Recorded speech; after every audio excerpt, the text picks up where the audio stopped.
Good afternoon, welcome back to Turbo Tortoise Tech. If you're new here, my name is Reese Peace from KFC or Wookie XXL, and we'll be reviewing the new LG Ultragear monitors. We've got the 24-inch and the 27-inch. Now they are quite similar in a number of ways. I'd like to check those off the list first. But before I even get into that, I have to say, the way that this 27 came packaged, it was almost, I'd say, criminal that I didn't film the peel of the monitor. It's got like two protective layers on the front of the monitor when you get it out of the packaging. There's one like wrapped around plastic, and then still a full peel like plastic sheet cover that you would see normally on like a glass side panel on a case or something to that effect. It comes packaged like that, which was absolutely phenomenal. And it is extremely pretty. Both of them are actually quite attractive, and in their physical sort of setup department, there's really not much for me to critique. The similarities continue into things like their stands. Both of them have this sort of V-shaped setup stand,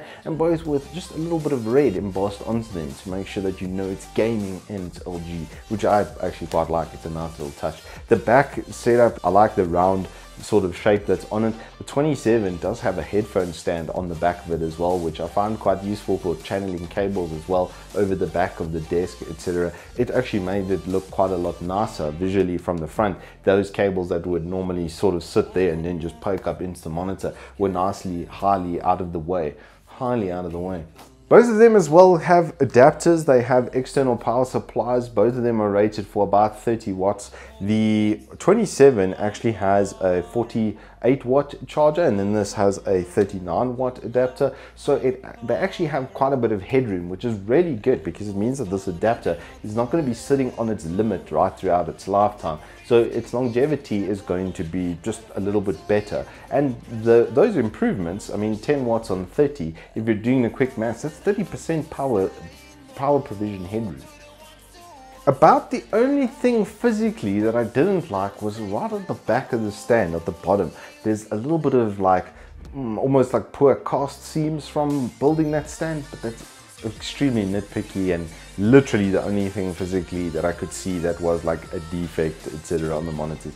It's not really you know, a major thing, but worth noting.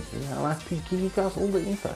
Both of these monitors, like their previous brethren, have got joystick setups. I've been using an LG M77 for the better part of a year, and that's absolutely fantastic with the joystick. And now these OSDs look the part as well. They are much more convincing. Another thing that they share is something called DAS, Dynamic Action Sync. And what that does is try to further reduce latency. It does actually mess with the panel's color delivery quite a bit, and I found that with it on and with it off, the performance was almost exactly the same. I had absolutely no problems with them. I used the 27-inch for the most part though, because my M77 has literally the exact same panel that this does. The major differences there being that the M77 has a full tilt and periscope neck, so that is a nice to have, but not having it does mean that the price is significantly at least reduced. In South Africa, it's down 1,200 Rand. So this is 3,400 Rand for this 24-inch 144 Hz.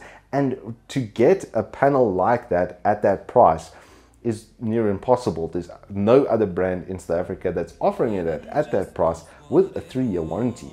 But now moving on to the 27-inch, which really is the hero of our tale here today, because for 5,800 Rand, it has G-Sync, proper G-Sync, not just adaptive FreeSync, which has now been made compatible. It's NVIDIA certified G-Sync and HDR10. I must say the HDR of the two sort of feature sets that are big brand sort of feature sets on here was okay. It's not bad. It's definitely I don't think it's as nice as the gaming modes were. The Gamer 2 mode was by far the best color palette wise, color warmth, etc. And after I did a little bit of fiddling in NVIDIA control panel, as I normally do with digital vibrance, etc., it came out super well. The things that these LGs do really well that a lot of monitors don't do is their contrast control. So a lot of the times when you put brightness into a monitor, it tends to wash the colors out and makes them quite hollow and unappealing. But with this monitor, for instance, if you give it a little bit of contrast, actually dip the brightness slightly, it comes out of the box with 100 on the brightness, absolutely maxed out, which was quite retina burning, all things considered, and it's quite a norm actually with LG monitors. I have a friend who had two of the earlier 1440p 60 Hz variants, and they can be extremely bright, but dropping that brightness down slightly, adding a little bit of contrast, the digital vibrance effect is incredibly good. And what happens on a lot of cheaper panels is when you pump the digital vibrance, the colors actually start to leak out from their points. So where they would normally sort of be housed in a model, like even for instance my shirt, right, this orange where it transfers into the white over here, it would leak over the edge slightly and become like almost like blurry in effect. None of that happens over here. You can actually max the slider. It does look a little bit ridiculous when you do on the digital vibrance, and that's actually a good thing because it gives you some color palette headroom to be able to work with.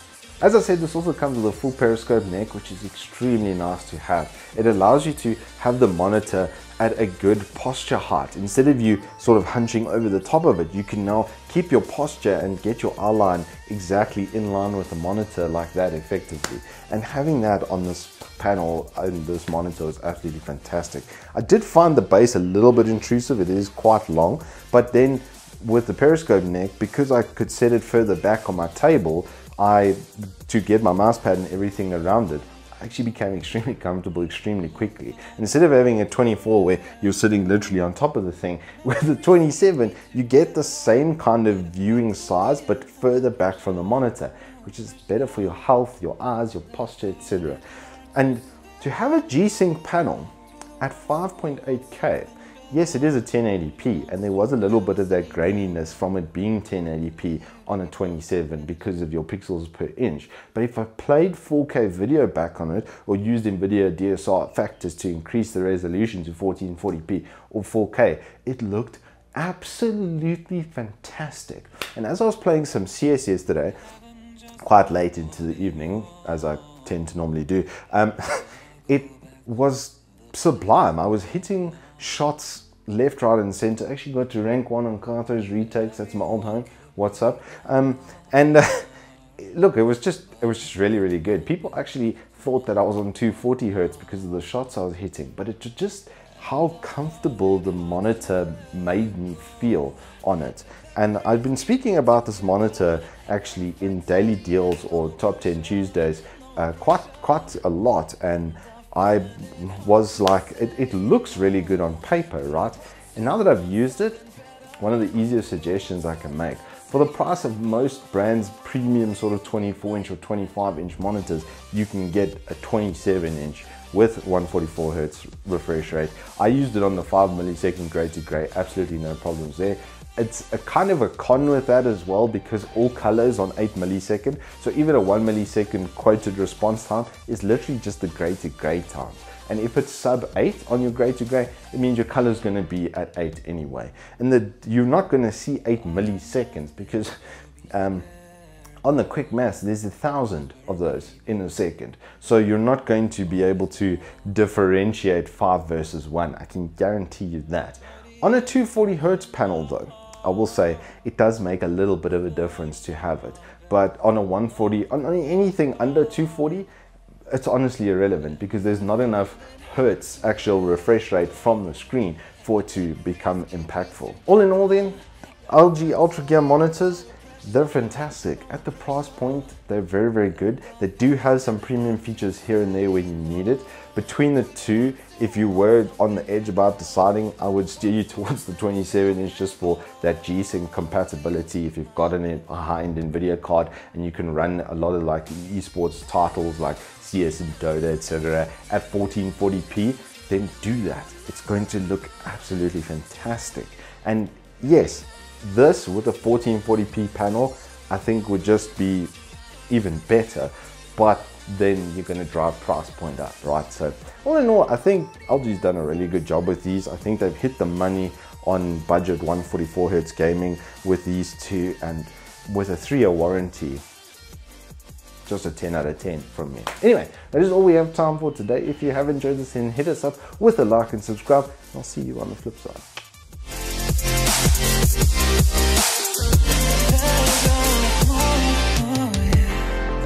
And I find it hard to let go. Memories keep me.